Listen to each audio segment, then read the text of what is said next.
And MS Now congressional reporter Kevin Fry. He joins us live from Sullivan, Maine. Kevin, good morning. So what are voters telling you this morning, not just about that piece and his reaction to it, but more broadly about some of the scandals that have followed him?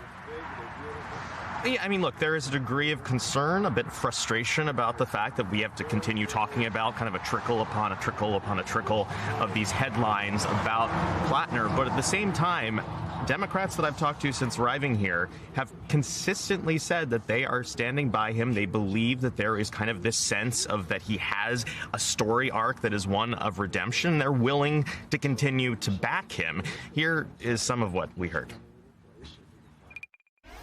Does he have a problematic past? Yes, but I would rather have a redemption story than somebody telling you how wonderful they are, how much research they do, and yet they still make the wrong decision for the people of Maine. Would I date him? No, but it does play into his character, but we're not looking for perfection. We are where we are. We have a Senate that's controlled by the Republicans who are not holding this president in check, and that is a higher priority.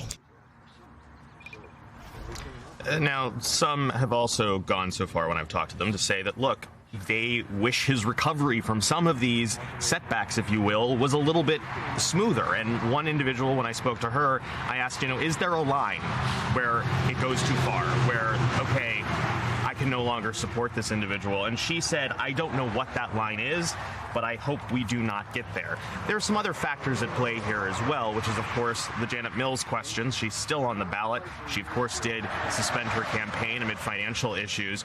And generally speaking, the folks that are still in Plattner's camp go back to this argument that it's time for a new generation of leadership. They like what he stands for. They like his economic message. They like that he's bringing people together and clearly creating energy. The question is there another shoe to drop? And if so, when, and what would be the impact of that? Kevin, what's the feeling on the ground about the state of this race? Obviously, we heard from some of the voters say they believe we have to win this, and Graham Plattner gives us the best chance, warts and all. There is polling. Obviously, sometimes that can be spotty. Yeah. What is your sense of where the race stands today? Yeah, I mean, look, and there's polling that suggests that perhaps this is getting tighter. Some of that, I think, is coming from the inside the Susan Collins camp.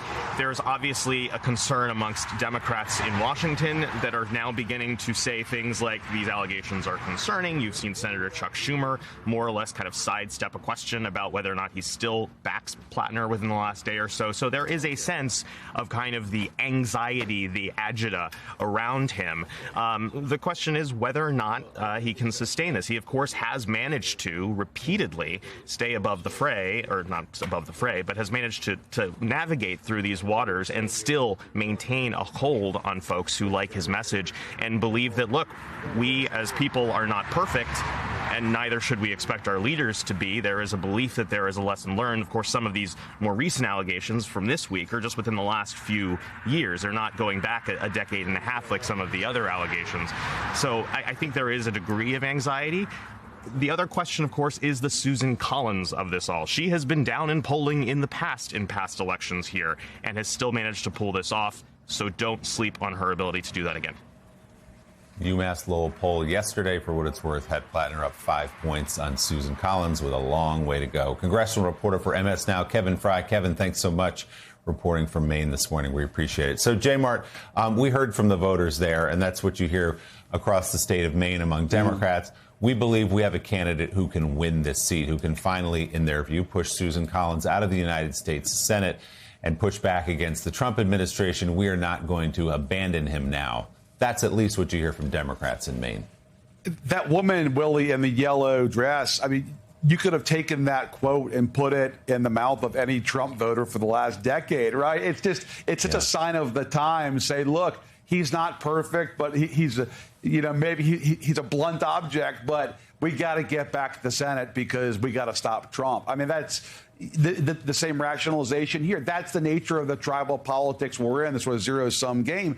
Look, I think right now where we are, Willie, on this is the allegations have been damaging enough that I think have created profound doubts in the minds of Democrats that Plattner can win this fall. But they're not so damaging at this point that there's an effort to yank him from the ballot and find somebody else to run, which is kind of the worst of both worlds. If you're a Democrat, you don't get a fresh start, but at the same time, you got a wounded candidate. To me, the question is this somebody who can benefit from the nature of the election? Is it going to be such a big year for Democrats? Is Maine so deeply blue that he could just ride that wave no matter his own flaws? Because it's really a vote against Trump more than it is a vote for Graham Plattner. Or, Willie, is this going to be like one of those elections that we've seen in the past? 2010 comes to mind for the GOP, when it's a big backlash year, but there's some candidates that are so flawed. I'm thinking of people like Sharon Angle, who ran against Harry Reid in Nevada that year, that even in a great year, they're too flawed to get through what otherwise should be a favorable state. It's way too soon to know, but I think a lot of this will hinge on what more is out there. Are there more unexploded mines to come? That's what Democrats clearly are watching for every day. Yeah, and it's another moment where we see that the two parties treat things differently. You know, the Trump Republicans just held their nose. They voted for Trump. Things that have been disqualifying for any politician, Allie, that came before him, they were okay with it and voted for him, while Democrats still wrestle with this. So it seems the parties still seem to apply the rules a little differently. What's the latest you've heard, though, Allie, about other Democrats there on Capitol Hill about this? You know, Plattner was in Washington earlier this week to try to convene a meeting of senators to talk about some of this. It was sparsely attended. Janet Mills is out there saying, hey, I only suspended my campaign. Maybe I'm still in the mix. You know, do they feel like this is possibility of a Maine pickup, which feels very real, more than it has before, could be slipping away? I think there's certainly a lot of angst, and I think this is the test of, in past years, they've tried to litigate the morality of various candidates. This is the true test of vote blue no matter who for them, right? Voters are clearly grappling with that on the ground. Democrats that I speak to here, both electeds and strategists, continue to say it's up to the voters of Maine. And I actually think to that end, we will get a good sense in Tuesday's primary, not of if Plattner is going to be the nominee, because I think that really does feel like it's already been done and dusted in the minds of Washington politicos who are looking up at Maine.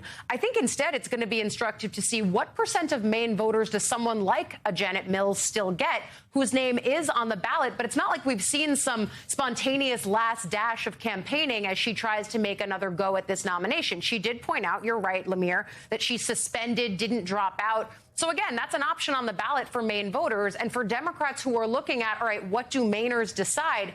Maybe they see that 20% or some number that is, I think, substantial for Democrats in a primary.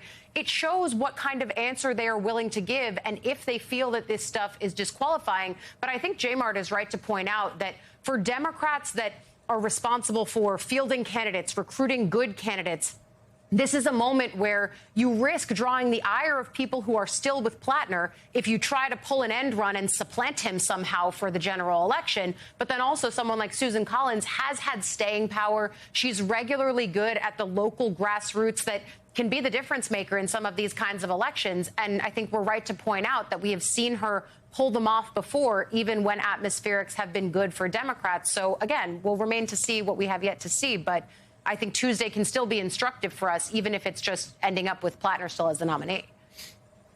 Allie, stay with us. Politico's Jonathan Martin, Jamie.